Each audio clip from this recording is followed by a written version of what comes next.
Hello दोस्तों, आज की इस कहानी में आप सबका स्वागत है। मेरा नाम निशा है। यह घटना सन 1995 की है।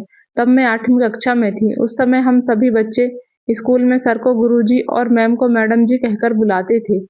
उस घटना के समय मेरी माँ की उम्र लगभग 24 साल की रही होगी, लेकिन आज भी माँ देखने में बेहद खूबसूरत और गोरी है। उनकी लंबी और मुलायम बालों की वजह से आज भी कोई उन्हें देखकर मोहित हो जाता है। माँ की लंबाई 5 फुट 5 इंच है और वह सुंदर, गोरी और स्वस्थ शरीर की होने के कारण आज भी बेहद आकर्षक दिखती हैं। मेरे पापा कोयला विभाग में काम करते हैं, इसलिए वह महीने में 20 से 25 दिन बाहर रहते थे और आज भी वह महीने के 20 से 25 दिन बाहर ही रहते हैं। उस समय मैं अपने माता-पिता की इकलौती संतान थी और उस समय मैं और मेरी माँ पश्चिम बंगाल के गंगापुर नामक गांव में रहते थे। स्कूल में मुझे एक विषय को छोड़कर बाकी सभी विषय बहुत आसान और अच्छे लगते थे, इसलिए उन विषयों में मेरे अच्छे अंक आते थे। लेकिन एक विषय था जो मुझे बहुत कठिन लगता था और वह था गणित। मुझे गणित बेहद कठिन लगा करती थी। 7वीं कक्षा तक मैं किसी भी तरह गणित में पास हो जाती रही हूँ। उस समय मेरे माता-पिता ने मुझे गणित के लिए एक स्पेशल क्लास में भी एडमिशन करवाया था, लेकिन वहाँ भी मुझे गणित समझ में नहीं आता था।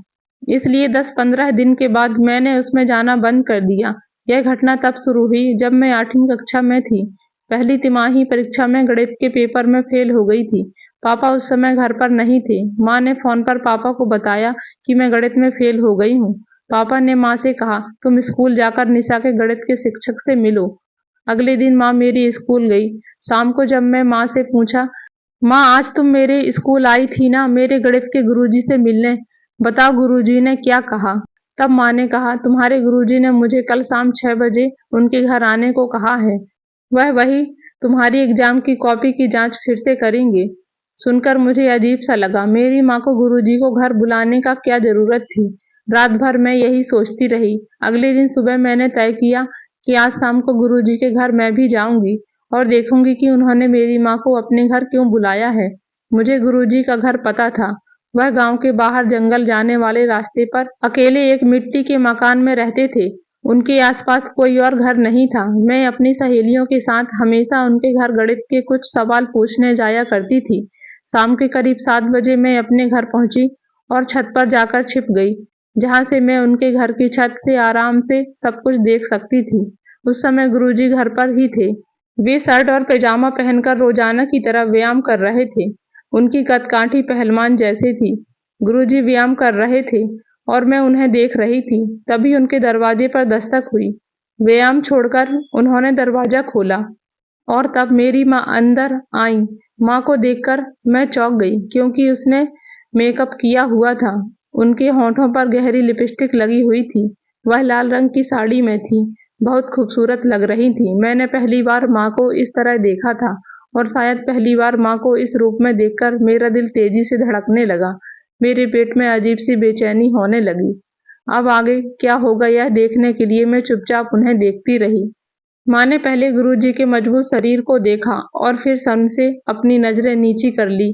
गुरुजी ने कहा, बताइए मैं आपकी क्या मदद कर सकती हूँ। तब माँ ने कहा, आपने कहा था कि आप मेरी बेटी की एग्जाम कॉपी फिर से जांचेंगे। तब गुरुजी ने कहा, ठीक है करता हूँ। इतना कहकर वह अपने बेडरूम में गए और मेरी एग्जाम वाली सीट कॉपी जो मैं लिखी थी वह लेकर आ गए। फिर एग्जाम कॉपी जांचने के बाद उन्होंने कहा, मैं इसे पास नहीं कर सकता, क्योंकि उसने सिर्फ एक ही सवाल के जवाब लिखा है और वो भी गलत है। बताइए मैं उसे कैसे पास कर सकता हूँ। तब माँ ने हाथ जोड़कर गुरुजी से विनती की, लेकिन वह पास करने के लिए तैयार नहीं हुए। फिर माँ रोने लगी, लेकिन गुरुजी ने अपना मन नहीं बदला। माँ थोड़ी देर तक रोती रही और फिर अपने आंसू पोंछकर उठी और घर जाने के लिए निकल पड़ी। तब माँ गुरुजी के घर से थोड़ी ही दूरी निकली ही थी, यानी बाहर थी, और तब मैं देख रही थी कि वह फिर से लौट आई। तब मैंने सोचा, माँ वापस क्यों जा रही हैं? गुरुजी का दरवाजा अभी भी खुला था।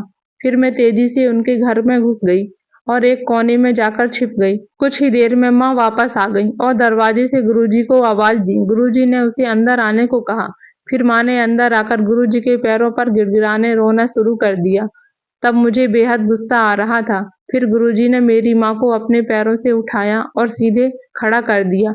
मैं गुस्से में बाहर निकलने ही वाली थी कि मैंने देखा कि माँ भी उन्हें फिर गुरुजी ने माँ को अपने बेडरूम में ले गए। यह देखकर मेरा दिल इतनी तेजी से धड़कने लगा कि मुझे अपने दिल की धड़कनें कानों में सुनाई देने लगी। मेरी उत्सुकता सातवें आसमान पर पहुंच गई थी। अब आगे क्या होगा? तभी अचानक माँ बेडरूम से बाहर आई।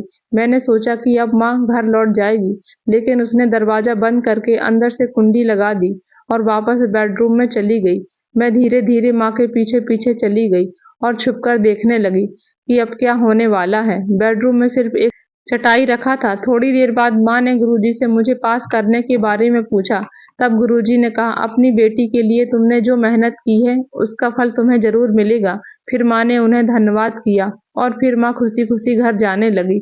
माँ उनके घर से बाहर आई और दरवाजा खुला ही छोड़ दिया। तब गुरुजी बिस्तर पर लेटे हुए थे। मैं जैसे तैसे उनके घर से बाहर निकल आई। तब मैं घर पहुंची तो रात के 8:20 हो चुके थे।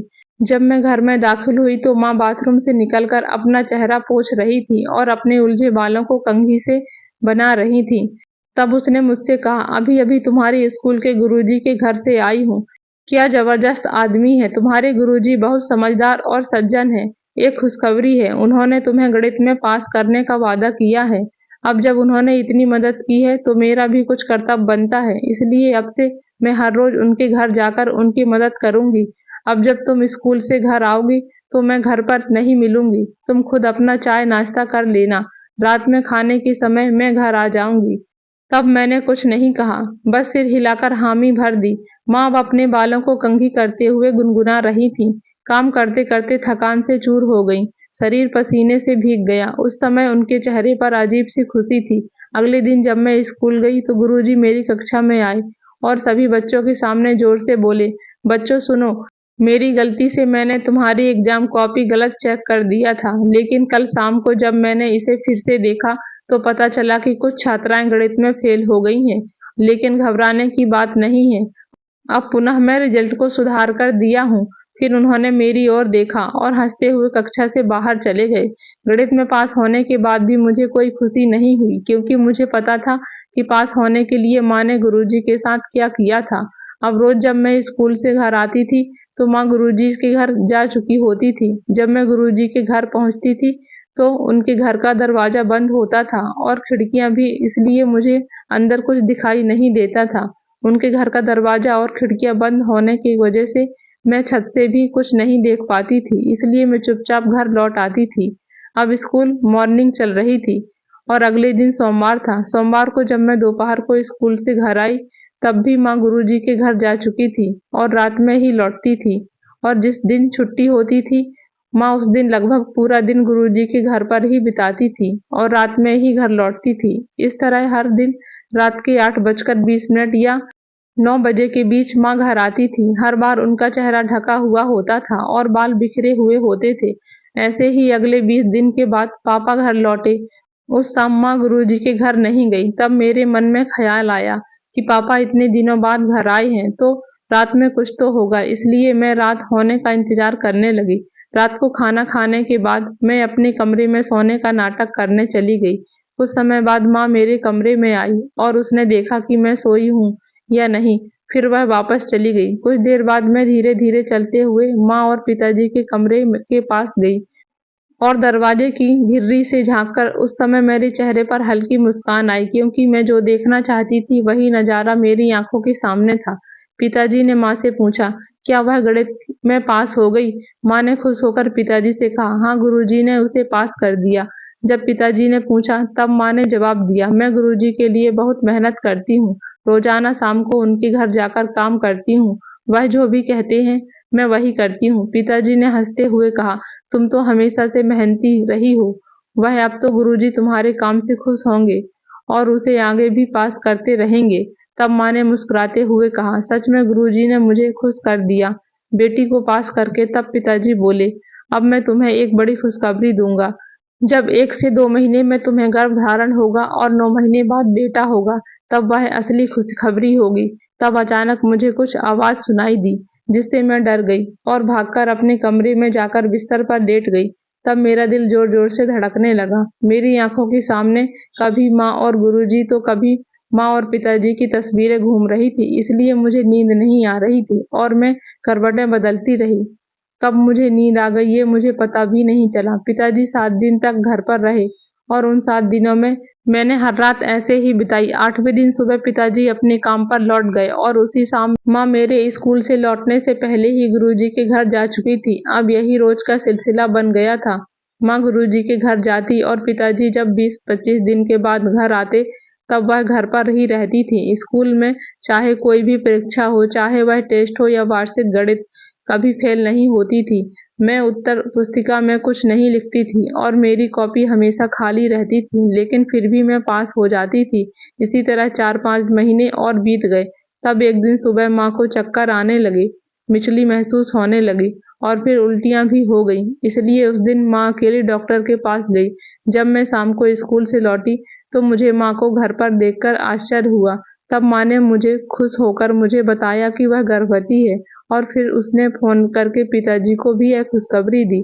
तब माँ बहुत खुश थी। जब से माँ गर्भवती हुई थी, केवल एक बार गुरुजी के घर गई थी। इसके बाद वह हमेशा घर पर ही रहती थी। जब भी पिताजी घर आते, उस दिन माँ के लिए खूब सारे काजू, बादाम, किशमिश और अन्य ड्राई फ्रूट लेकर आते थे। साथ ही केसर भी लाते ताकि दूध के साथ वे ले सकें। पिताजी माँ का बहुत ख्याल रखते थे और माँ भी अपनी देखभाल में कोई कसर नहीं छोड़ती थी। अब मुझे गणित की कोई चिंता भी नहीं रहती थी, क्योंकि मैं बिना कुछ लिखे ही पास हो जाती थी। दिन बीतते गए और कब माँ के 9 महीने पूरे हो गए यह पता ही नहीं चला। एक दिन सुबह माँ के पेट में दर्द शुरू हुआ और पड़ोसियों ने उन्हें अस्पताल ले जाकर भर्ती करा दिया। उस दिन माँ ने एक बेटे को जन्म दिया। जब पिताजी अस्पताल आए और बच्चे को देखा तो वे बहुत खुश हुए। कुछ दिन बाद पिताजी ने बड़े धूमधाम से उस बच्चे का नामकरण किया और उसका नाम अंशुल रखा। उसके नामकरण के समय मैं 8वीं कक्षा में गई थी और उसी समय गुरुजी का भी तबादला शिव धर्मपुर जिले के एक स्कूल में हो गया। गुरुजी के शिव धर्मपुर जाने के बाद गणित पढ़ाने के लिए स्कूल में एक नई मैडम आ गई।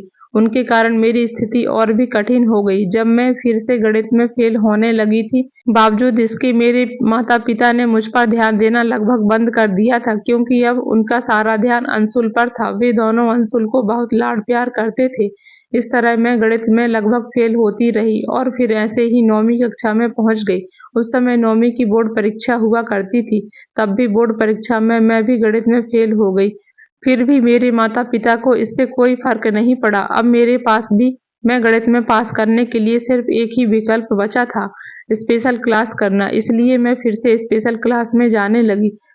रोज क्लास में जाने के बावजूद भी मुझे गणित बिल्कुल भी समझ में नहीं आ रहा था। जब यह बात क्लास के सर के ध्यान में आई तो उन्होंने मुझे 9वीं का पेपर कैसे हल कराया यह मुझे आज तक समझ में नहीं आया, लेकिन 9वीं में गणित में 80 नंबर मिले और इस तरह से मैं जैसे तैसे करके 9वीं में पास हो गई।